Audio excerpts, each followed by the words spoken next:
Hello à tous et bienvenue dans cette nouvelle vidéo. Aujourd'hui, je te présente une recette juste simple, hyper bonne, hyper gourmande, juste incroyable. Des coquillettes au lardon et à la crème. C'est simple, c'est basique. Je te mettrai la liste d'ingrédients, comme d'habitude, dans la description. Et on se retrouve juste après pour la mise en place. Alors, pour notre mise en place, on va commencer déjà par faire revenir gentiment nos lardons, chaud moyen. Ça n'a rien d'être trop fort, le but c'est de les faire suer pour qu'ils deviennent un peu crispy. Donc je fais un démarrage quasiment à froid et on va les laisser suer tranquillement. Et pendant ce temps, on va couper nos oignons, notre ail. Et petit tip supplémentaire, regarde-moi ça, un magnifique demi-citron vert pour donner un petit coup de peps à notre sauce. Et tu verras, tu peux aussi remplacer ça par de la moutarde si tu n'as pas. Ça va très bien. Allez, on se retrouve sur la planche.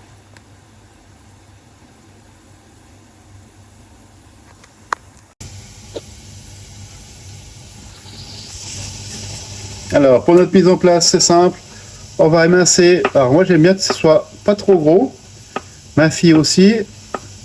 Donc, on va émincer finement notre échalote ou notre demi-oignon. On fait gaffe les doigts, couteau bien aiguisé. On a le temps, on n'est pas pressé. On prend le temps de faire les choses. Quand on va trop vite, c'est là qu'on fait les accidents. Et là, on va émincer ça finement. On essaie de garder notre planche un maximum propre.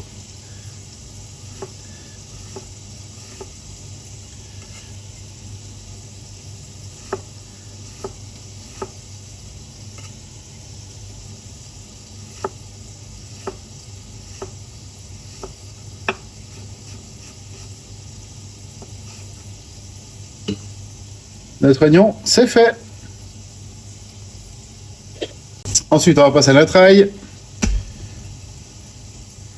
Moi, je le mets à plat, je l'écrase d'un coup. Et on va le hacher finement. Rien de bien sorcier. J'ai fait déjà plusieurs vidéos là-dessus. Je pense que quasiment tout le commun des mortels devrait savoir faire ça, ou plus ou moins le faire.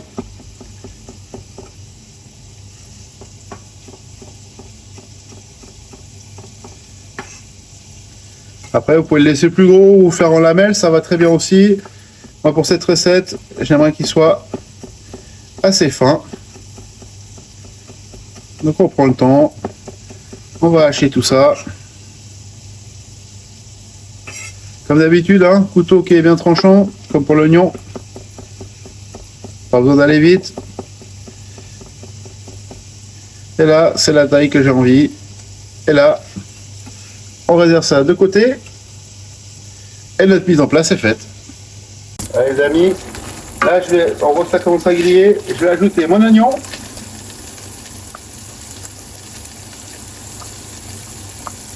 En essayant de perdre le moins possible. Hein, éviter le carrelage ou le parquet, c'est pas idéal pour l'oignon. Et je ne mets pas tout de suite mon ail. Pourquoi? Parce que l'ail a tendance à brûler assez rapidement. Et là, je fais revenir mon oignon comme ceci. Une fois qu'il est un peu translucide, je rajouterai mon ail à ce moment-là. Voilà, notre oignon, il est un peu translucide. Et on va ajouter notre ail.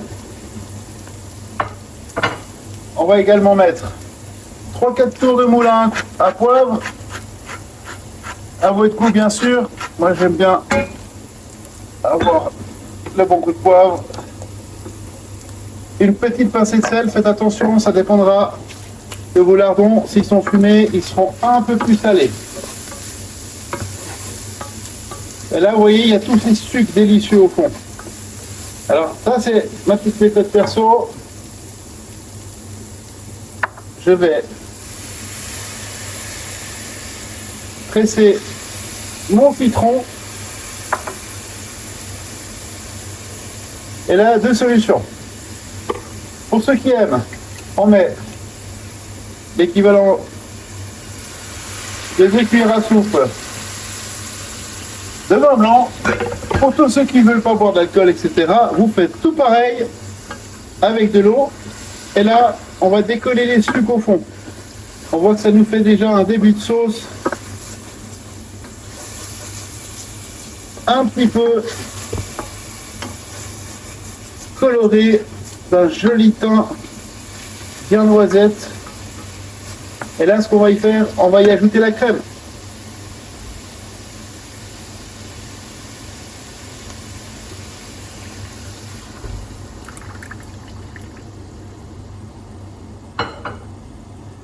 On brasse un coup. Et là, on va baisser le feu à feu moyen, voire moyen faible. Et on va laisser mijoter tranquillement jusqu'à ce que ça épaississe un petit peu et que toutes les saveurs se mélangent bien. Allez, les amis, mes coquillettes sont cuites. Là, ce que je vais faire, avant de les égoutter, je vais prendre de l'eau de cuisson, à peu près une louche, et je vais détendre ma sauce. Comme ceci. Alors c'est vrai que ça fait un peu plus liquide, mais c'est normal. On continue de laisser cuire pendant qu'on avance avec les coquillettes. Là, on a détendu notre sauce. Et là, ce qu'on va faire, on va faire la partie un peu magique.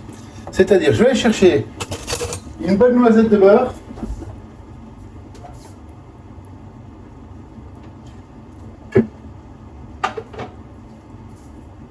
Une bonne noisette de beurre. Et on mélange un peu. Ça va donner un côté un peu onctueux à notre sauce. Une fois ça a commencé à fondre, on a égoutter nos coquillettes. Et là, ce qu'on va faire, on va les ajouter. Alors, ça fait un peu plein, ma poêle, j'avais pas plus grand. Donc, on va faire ça avec ça. On s'adapte au matériel qu'on a. Et là, ce que je vais faire avec une deuxième spatule, je vais incorporer ma sauce sans écraser mes coquillettes. Alors, comme je vous ai dit avant, c'est encore liquide, mais on voit que ça commence à être très brillant. Et ça, c'est le petit effet magique du beurre, comme j'appelle. Et c'est vraiment nickel. Ensuite, une fois que notre beurre a bien fondu, on va prendre notre parmesan et on va en ajouter à peu près, on va dire quoi, 2-3 cuillères à soupe. Après, on pourra en remettre dans notre assiette, ce n'est pas un souci. Et là, ce que je vais faire, c'est que gentiment, je vais couper le feu. Avant de brasser, je vais couper le feu. Ça va pas refroidir, vous inquiétez pas. Mais si vous faites avec le feu plein pot ou même moyen, en fait, ça va pas s'incorporer. Votre parmesan va fondre. Et au lieu de faire cet effet crémeux, ça va vous faire un effet un peu, j'appelle ça l'effet lasagne. C'est-à-dire quand on fait griller des lasagnes ou un gratin, ça va vous faire des gigafils et c'est pas super ouf.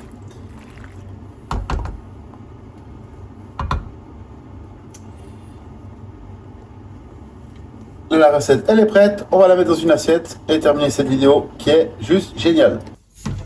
Alors j'ai choisi une assiette comme celle-ci et là on va mettre la quantité que l'on a envie, adapter l'assiette à la quantité que vous désirez manger. Je pense que là on est pas mal. Et là, ce qu'on va faire, un truc bien réconfortant, c'est qu'on va prendre notre parmesan et on va le parsemer dessus, comme ceci. Voilà, notre recette est maintenant terminée. Je sais qu'il y en a qui vont me faire une réflexion parce que la petite coquillette qui était là, je l'ai remise dedans, mais comme c'est mon assiette que je vais la manger, c'est pas très grave en soi. Le faites pas quand vous avez des invités ou quand vous travaillez dans un food truck ou un restaurant. C'est pas ouf au niveau de l'hygiène. Là, c'est à la maison, donc ça va bien. Comme je t'ai dit avant, je te mets la liste des ingrédients dans la description, en image au début de la vidéo. On se retrouve la semaine prochaine pour une nouvelle vidéo. En attendant, abonne-toi, lâche un petit like, un petit commentaire, je réponds à tout le monde. Et surtout, n'oublie pas, j'ai sorti mon iBook. Il est le lien dans la description. Tag-moi sur Instagram. Si tu reproduis la recette, je me ferai un plaisir de lâcher un petit commentaire et surtout un petit like sur ta publication. Allez, je te dis à la semaine prochaine. Allez, ciao, prends soin de toi.